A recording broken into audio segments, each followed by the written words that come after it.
London में अपने office में बैठा विक्रांत ओबेरॉय ने टेलीफोन के दूसरे सिरे को पकड़ा हुआ था। विक्रांत कादम्बरी को यूं ही फोन लगा रहा था।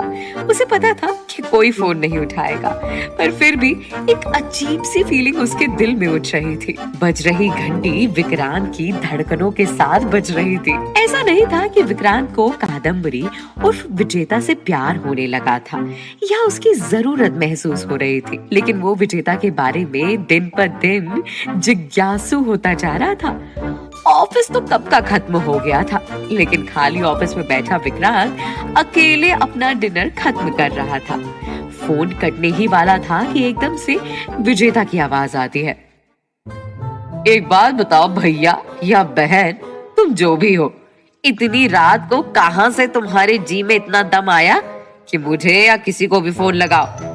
अरे तेरे घर में अम्मा नहीं है क्या? बचपन में जूते चप्पल नहीं मारे थे अम्मा ने, जो बेशर्मी की हदें पार करना सीख चुके हो? जब तक विक्रांत फोन नहीं काटता, गालियों की बौछार चलती रहती है। विक्रांत फोन काट के गुस्से में अपना बचा हुआ डिनर डस्टबिन में फेंक देता है और ऑफिस से निकल जाता है। अगले दिन सुबह सुबह मुथुप्पा नया शर्ट पहन के बैंक पहुंच जाता है। जेंटलमैन बन के मुथुप्पा अपने साथ 50 लाख का बड़ा चेक लाया था, जो उसने क्रिएटिव डायरेक्टर अलवीना के कमरे से चुराया था। गवर्नमेंट बैंक पहुंच के मुथुप्पा एक बड़ी सी लाइन में लगता है। घंटे भर बाद जब मुथुप्पा चेक लेकर कैशियर के पास पहुंच जाता है, तो बड़ी शान से कैशियर को कहता है, हेलो, मैं एक बहुत बड़ा चेक लाया हूँ। आपके यहाँ वीआईपी रूम तो होगा ही, जहाँ इतने बड़े कैश का लेना देना हो सके।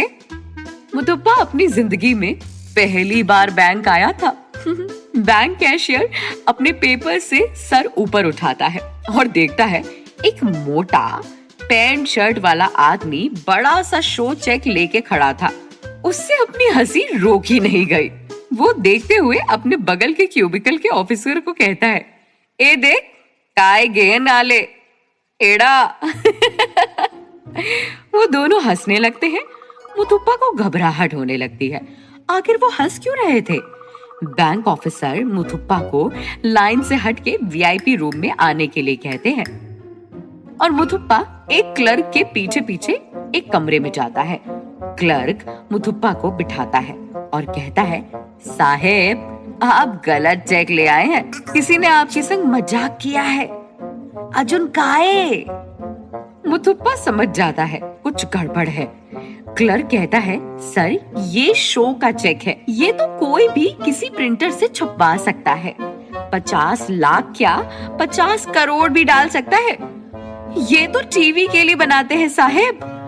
मुथुप्पा हैरान होके पूछता है, तो ये टीवी के विनर लोगों को सिर्फ दिखाने के लिए इनाम देते हैं, पैसा सच में नहीं देते? क्लर्क कहता, सर, वो तो देने वाले के ऑफिस जाकर असली चेक उठाना पड़ता है और फिर बैंक में जमा करते हैं। क्लर्क ये कहकर मुथुप्पा को शक की निगाहों से देखता है। सामने बैठा आदमी शर्ट पैंट पहना हुआ था, लेकिन उसकी अकल और बातों से ये किसी मवाली की तरह बात कर रहा था। मुथुप्पा को भी सारी बातें समझ आ गई थी। उसने बहुत बड़ी गड़बड़ की थी और अब वो यहाँ से भाग निकलना चाहता था। क्लर्क मुथुप्पा से पूछता है, सर, आप कटिंग पियोगे? मुथुप्पा की शक्ल से समझ आ रहा था कि उसे कटिंग का मतलब नहीं पता था। क्लर्क उसे समझाता है, अरे चाय, आप चाय लेते हैं? मुथुप्पा समर्थन में अपना सर हिलाता है। क्लर्क कहता, आप यहीं बैठे रहो साहब, मैं चाय लेके आता हूँ। मुथुप्पा क्लर्क के जाने का इंतजार करता है और फट से बैंक से बाहर निकल जाता है।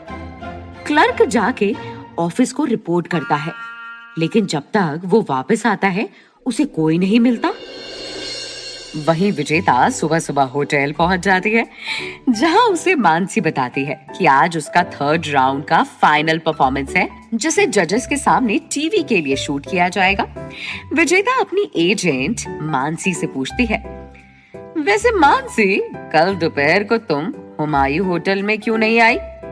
मानसी घबरा के कहती है, मैम, मैम वो मैं आई तो थी, लेकिन लॉबी में वेट कर रही थी।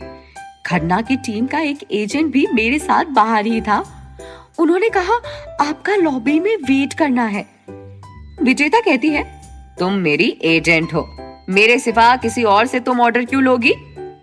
नेक्स्ट टाइम से ऐसा नहीं होना चाहिए। मानसी तुरंत विजेता से माफी मांगती है। I am so sorry ma'am, मुझे खन्ना की टीम से पता चला कि ये डील भी कैंसिल हो गई। विजेता कहती है, हाँ, और आगे से खन्ना या अग्नि किसी का भी फोन उठाने की जरूरत नहीं है। इनफैक्ट अगर इनका फोन भी आए तो तुम सीधे मुझे कॉल करना। विजेता आज अपनी मेकअप की टीम को उसे अच्छे से तैयार करने देती है। उसकी टीम ने उसके लिए एक नया रेड कैट सूट बनाया था जिसमें बड़े पंख लगे थे। इस ड्रेस में विजेता एक एंजल की तरह लग रही थी और सब उसकी बहुत तारीफ कर रहे थे। लेकिन विजेता को कुछ खटक रहा था। उसे एक आइडिया आता है और वो अपनी टीम से सर में पहनाने वाले हॉर्न्स मंगवाती है। लाल हॉर्न्स का एक बैंड उसके सर पे रखते हैं। सब विजेता को देखकर दंग रह जाते हैं। विजेता के आइडिया से वो पल भर में एक ब्यूटीफुल एंजल से एक परफेक्ट हॉट डेविल बन गई थी। उसकी टीम खुशी से उछल पड़ती है। ये आउटफिट विजेता को परफेक्टली सूट कर रहा था। विजेता को मुथुप्पा ने चेक के बारे में बता दिया था और पैसों को पाने का उसके पास अब एक ही तरीका था, ये कंपटीशन को जीतना। और अब विजेता सिर्फ पैसों के लिए नहीं बल्कि इन अमीरों की झूठी दुनिया को लात मारने के लिए भी जीतना चाहती थी। मिस इंडिया का कंपटीशन महीने भर चलने वाला कंपटीशन था जिसकी शुरुआत 100 लड़कियों से की गई थी। लेकिन हर राउंड में लड़कियों को जजेस से हाई पॉइंट्स अगले राउंड के लिए सिलेक्ट होना पड़ता था और बाकी की लड़कियां एलिमिनेट हो जाती थी। कंपटीशन में कुल मिलाकर 4 राउंड्स होते थे और थर्ड राउंड में कुछ 50 लड़कियां पार्टिसिपेट कर रही थी। आज 20 लड़कियों को एलिमिनेट कर दिया जाएगा और इस राउंड की टॉप 30 मॉडल्स 2 हफ्ते बाद फाइनल राउंड में पार्टिसिपेट करेंगी और उसी रात किसी एक मॉडल को मिस इंडिया को क्राउन पहनाया जाएगा। स्टेज में जाकर विजेता को पता लगता है कि स्वाति सेठ कंपटीशन से बाहर निकल चुकी है। उसने खुद अपना नाम हटा लिया है और तो और प्रशांत खन्ना भी तबियत खराब होने की वजह से अब मिस इंडिया कॉन्टेस्ट के जज नहीं रह पाएंगे।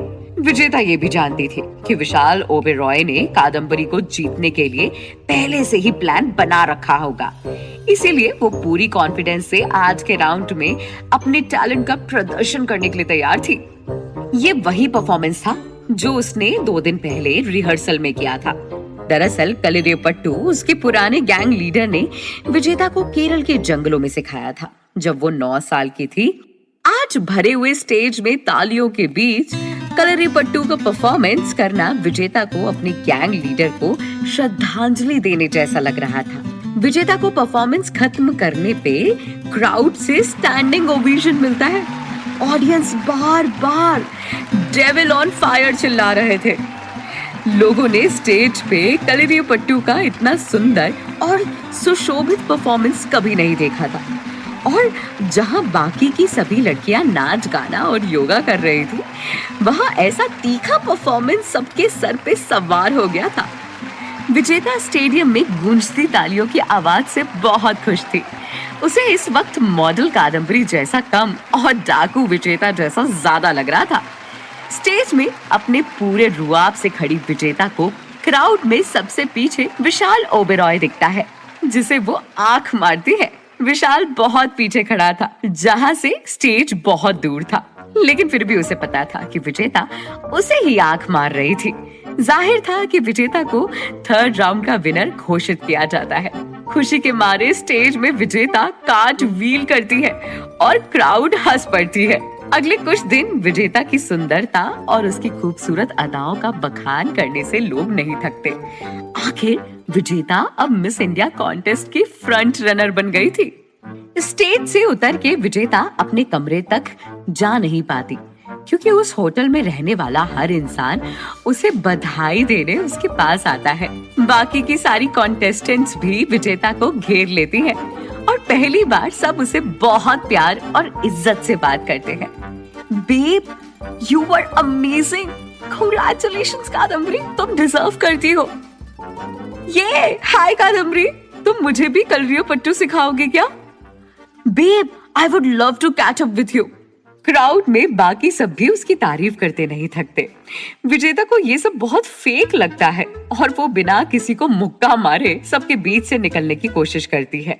तभी अलवीना उसे आके एक स्पेशल हग करती है और उसके कान में कहती है, I am so glad I bet on you. विजेता अलवीना से कहती है, तुम्हारे पास कोई और ऑप्शन भी तो नहीं था अलवीना। ये कह के वो भी अलवीना को एक फेक स्माइल देती है। सामने 18 साल का फ्लोर मैनेजर अमित हाथ में एक गुलाब पकड़ के खड़ा था। विजेता उससे पूछती है, ये तुझे किसने दिया है? कोई तुझ पे लाइन मार रहा है? हम अरेस्ट कर सकते हैं उसे अमित। अमित शर्माते हुए कहता है, नहीं नहीं, ये आपके लिए है और मैं 18 साल का हो चुका हूँ।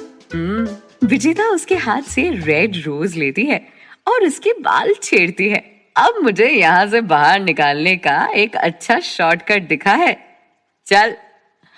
अमित विजेता को फायर एग्जिट से निकाल लाता है और विजेता वापस मेंशन जाने की तैयारी करती है। इससे पहले कि वो गेट से बाहर निकल पाती, मानसी विजेता को ढूंढ लेती है। वो चिल्लाती है, कादम्बरी, अरे Kadambari, hello hello hello, congrats, तुम भाग कहाँ रही हो? मीडिया पागल हो रही है तुम्हारा इंटरव्यू करने के लिए। हमें अभी 7 न्यूज चैनल, 3 रेडियो स्टेशन और 5 स्पेशल रिपोर्टर्स से मिलना है। चलो वापस चलो। ये कह के मानसी विजेता की कलाई पकड़ लेती है। विजेता अपनी जगह से बिल्कुल नहीं हिलती। मानसी विजेता को अपनी ओर घूरते हुए पाती है। विजेता उससे कहती है, पहली बात, मुझे नहीं पसंद कोई मेरा हाथ पकड़े। दूसरी बात, मुझे नहीं पसंद कि मैं एक ही बात बार बार दोहराऊं। मैंने तुमसे कहा था कि तुम मेरी मैनेजर हो, तुम मेरे लिए काम करती हो और जैसा मैं चाहती हूँ वैसा करना तुम्हारे लिए जरूरी है, वरना मैं तुम्हें किस बात के पैसे दे रही हूँ? हाँ? मानसी को बहुत अपमानित लगता है। वो किसी तरह अपना गुस्सा दबा के कहती है, क्या चाहती हो तुम कादम्बरी? मैं ये सब भी तुम्हारे लिए ही कर रही हूँ। विशाल ने खुद मुझे कहा है कि मैं तुम्हारा प्रेस इंटरव्यू करवाऊं, जिससे तुम्हारे बारे में अच्छी खबरें हम फैला पाए और मारपीट की खबरों को दबा पाए। क्या मैं कुछ गलत कर रही हूँ? हाँ? विजेता मानसी को ध्यान से देखती है। उसने एक चीज नोटिस करी थी, विशाल के बारे में जब भी मानसी बात करती थी बहुत भावुक होके करती थी। क्या मानसी विशाल को दोस्त से ज्यादा पसंद करती है? कुछ तो है जो विजेता को खटक रहा था। मानसी के कहने में और करने में कुछ चीजों में अंतर था। खैर, विजेता मानसी से कहती है, ठीक है, मैं आज सिर्फ एक इंटरव्यू करूंगी, बाकी के इंटरव्यूज कल। मानसी हार के कहती है, ओके।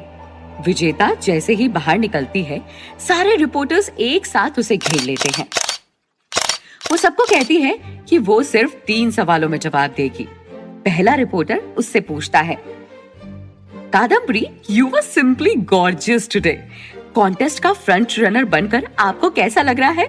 विजेता कहती है, आज का दिन मिस इंडिया के कॉन्टेस्ट के लिए एक बड़ा दिन था, लेकिन मेरे लिए एवरेज। मुझे फ्रंट में रहने की बचपन से ही आदत है। रिपोर्टर विजेता के जवाब से खुश थे। दूसरा रिपोर्टर उससे पूछता है, if I may ask, who is the lucky guy जिसके घर अब आप जा रही हैं? विजेता गर्व से कहती है, ऑफ कोर्स, विशाल ओबेरॉय के।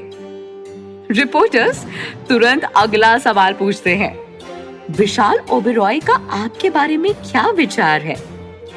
विजेता हंस के कहती है, वो मेरी काफी इज्जत करता है।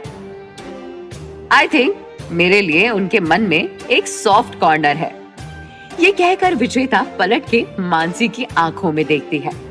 मानसी शॉक में तो थी और उसकी आंखों में हल्के आंसू आ गए थे। विजेता उसे देख के मुस्कुराती है। विजेता का प्लान कामयाब हुआ था। आखिर मानसी का सीक्रेट विजेता को पता चल गया था। या यूं कहो मानसी का सीक्रेट क्रश विजेता को पता चल गया था।